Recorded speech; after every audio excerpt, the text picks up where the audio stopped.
Conversations of Karbala, Day 4. As part of our ongoing development of more meaningful observations of Muharram, Mahfil-Ali have organized an integrated and dramatic delivery of the Maqtal and Ma'tam. We hope that the delivery of the most poignant aspects of Imam Husayn's journey through a series of conversations will help our audience better relate to and encourage further creative expressions of this pivotal episode in our history. Great effort has been made to keep true to authentic sources, such as Kitab al-Irshad, as well as tapping into different practices across the Shi'i world. A lot of time has been put into rehearsals to ensure the delivery lives up to the message portrayed. So we do hope it enhances your Muharram experience this year, and we are always open to suggestions and comments that help us on our collective journey towards fulfilling our duties towards Allah. If you missed a previous episode, they are all available on SICM's YouTube channel. Imam Husayn's army will be wearing green bands, and Yazid's army red bands. The poem is written and performed by Tahir Adil, and the Matam is delivered by the Tijani brothers and Kumail Versi. Hur is well known for his transition, but this poem tackles something else as the transition inside us every Muharram. Is titled 40 Nights. 40 nights with each sunrise splitting my life into two. One drowning in the depths of earth, yet one is dedicated to you. Time is but a shadow separating these arms from you, and distance is but an illusion, and my heart the compass I follow through. 40 nights our eyes through which they cry beseeched Husayn no more. 40 nights our eyes through which they cry beseeched Husayn no more. 40 nights I've etched down my self-portrait and not knowing what for. 40 nights with each day reflected in a layer of paint, brushes from the finest drawer. 40 nights locked in thought like a prisoner of war. But my 40 nights are but cloaked daylight, an oasis for my thirsty soul. While Zainab's 40 is shrouded by her tears and her heart ignited coal. I dedicate these 40 nights to each lash she endured and each cry of pain. I dedicate these nights to the moment she held your chest and cried, Habibi Husayn. I dedicate each of these 40 nights to the calamity queen. I dedicate these few moments to the wailing heart that still cries, Alast Ukht al-Husayn. 40 nights with each sunrise splitting my life into two. One drowning in the depths of earth, yet one is dedicated to you. Time is but a shadow separating these arms from you, and distance is but an illusion, and my heart the compass I follow through. 40 days and 40 nights. With darkness my days and black ink my nights. 40 nights I cradle the water with the crown of my tongue. 40 nights knowing the water was the cradle that took your young. 40 nights I cradle the water with the crown of my tongue. 40 nights knowing the thirst was the cradle that took your young. 40 nights pilgrims flock and settle beneath your nested shrine. 40 nights they pass between yourself and Abbas like the blood returning from the heart of mine. 40 nights drinking from your eternal fountain. 40 nights climbing Abbas's mountain. 40 nights with each sunrise splitting my life into two. One drowning in the depths of earth, yet one is dedicated to you. Time is but a shadow separating these arms from you, and distance is but an illusion, and my heart the compass I follow through. Salawat. The Imam's Conversation with Hur.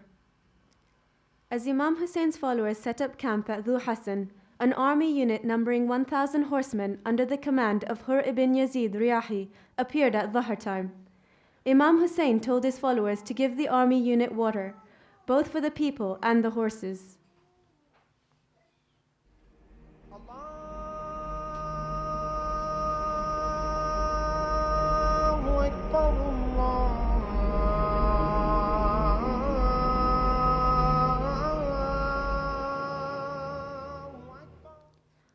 After the adhan had been recited, the Imam decided to lead the prayer for his supporters. He went forward, dressed in a waistcloth, cloak, and a pair of sandals. He stood between the two armies and said, O people, I did not come without being called. Your letters and messengers invited me to Kufa and insisted that I come.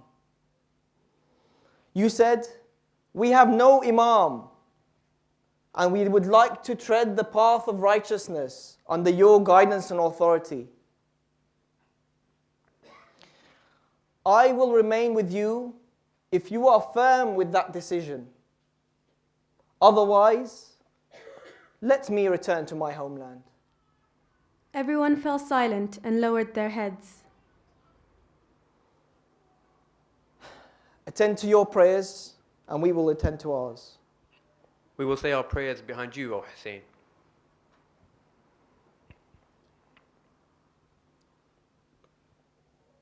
Hur and his army prayed behind Imam Husayn. After the prayers, Imam Husayn addressed his followers and said, O people, if you adhere to the principles of piety, then you will be sheltered by the mercy of Allah. O people, we are the lineage of the Prophet. We have more right to the leadership and governance of the Ummah than anyone else. You wrote to me asking me to become your leader. If you have changed your minds, again I say this, if you have changed your minds, let us return to our homes. We are unaware of these letters of invitation you speak of.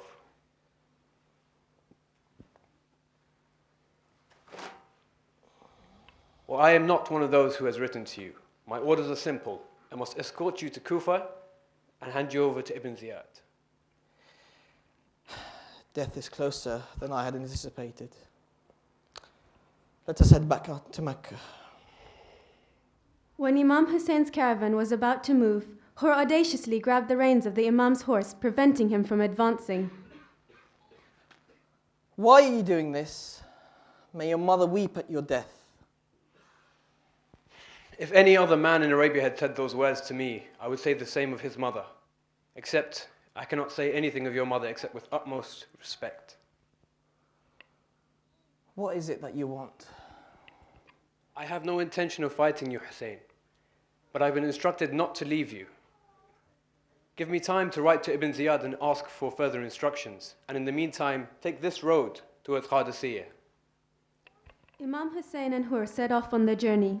When they set up camp, Imam Husayn addressed his followers.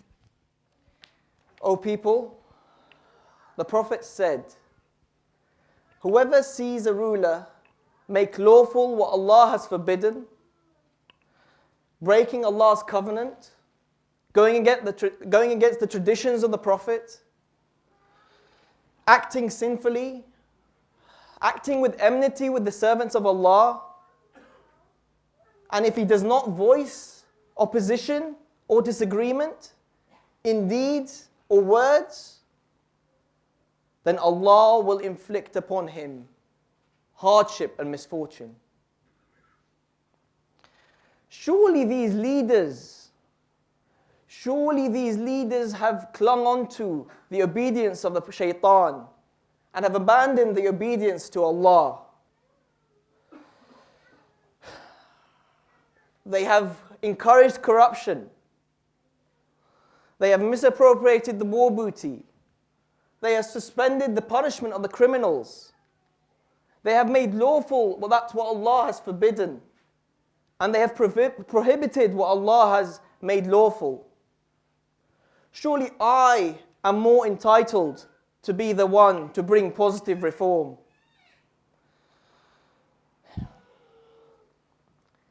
If you honor your pledges to me, then you will attain guidance. For I am Husayn ibn Ali, the son of Fatima, the daughter of the Prophet of Allah. You will find in me an excellent role model. However, if you fail to honor your pledges towards me, then you have missed your opportunity. And you have injured your souls.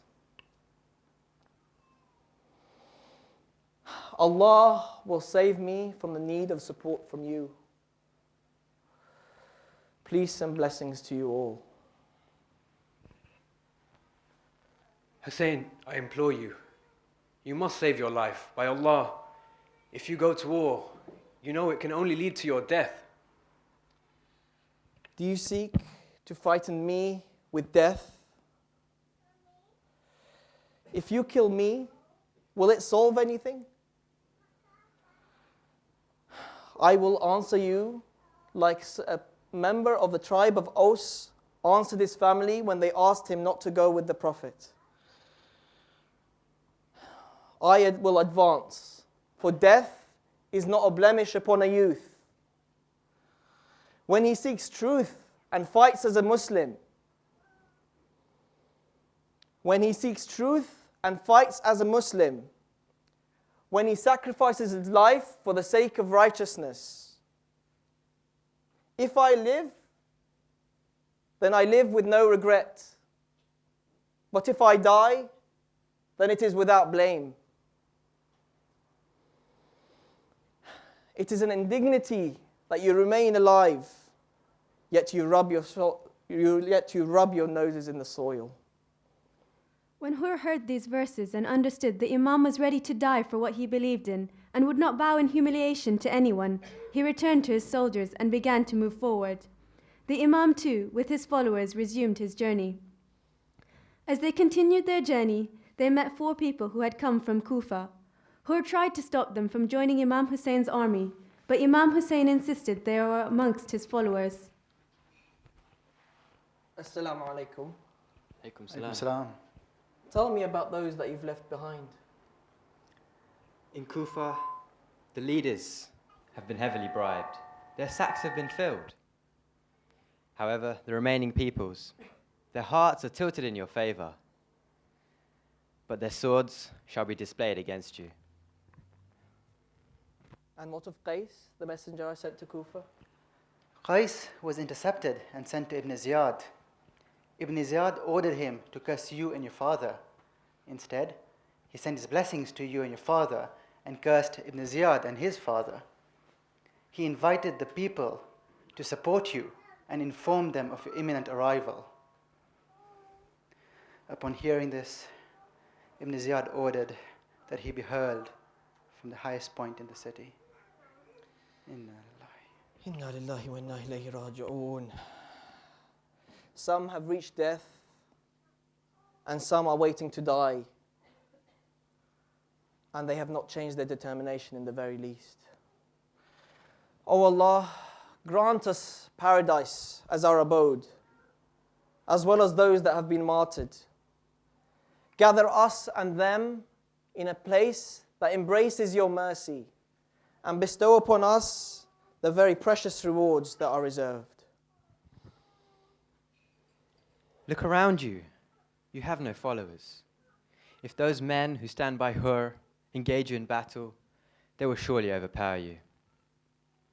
In Kufa, I have never seen so many people gather in one single place. They are preparing to do battle against you. Thank you for your advice.